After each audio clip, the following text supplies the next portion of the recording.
मराठा आरक्षणाच्या मुद्द्यावर मनोज जरांगे यांनी पुन्हा एकदा आमरण उपोषण सुरू केलं होतं.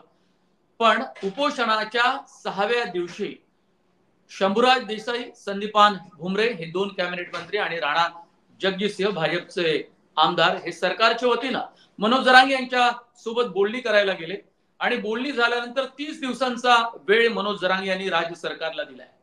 30 दिवसांच्या आत जर मागण्या मान्य झाल्या नाही तर ठरवून नाव सांगून महायुतीचे उमेदवार हे पाळले जातील असा थेट इशारा मनोज जरांगे यांनी दिला. मनोज जरांगे यांच्या आंदोलनाचा फायदा लोकसभा निवडणुकीत सुद्धा महाविकास आघाडीला झाला आणि तो लोकसभेच्या निवडणुकीत होऊ नये म्हणून राज्य सरकार चिंतेत पडलं होतं.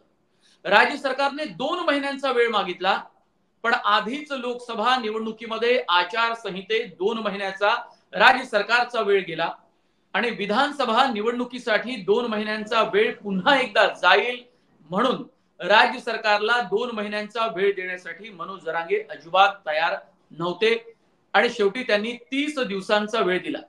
पण 30 दिवसांचा वेळ दिला खरा, पण जर 30 दिवसांच्या आत मागण्या मान्य झाल्या नाही तर मनोज जरांगे पुन्हा एकदा उपोषण तर करणारच आहे, पण विधानसभेच्या निवडणुकीत मराठा समाजाचे उमेदवार सुद्धा उभे करणार आहे.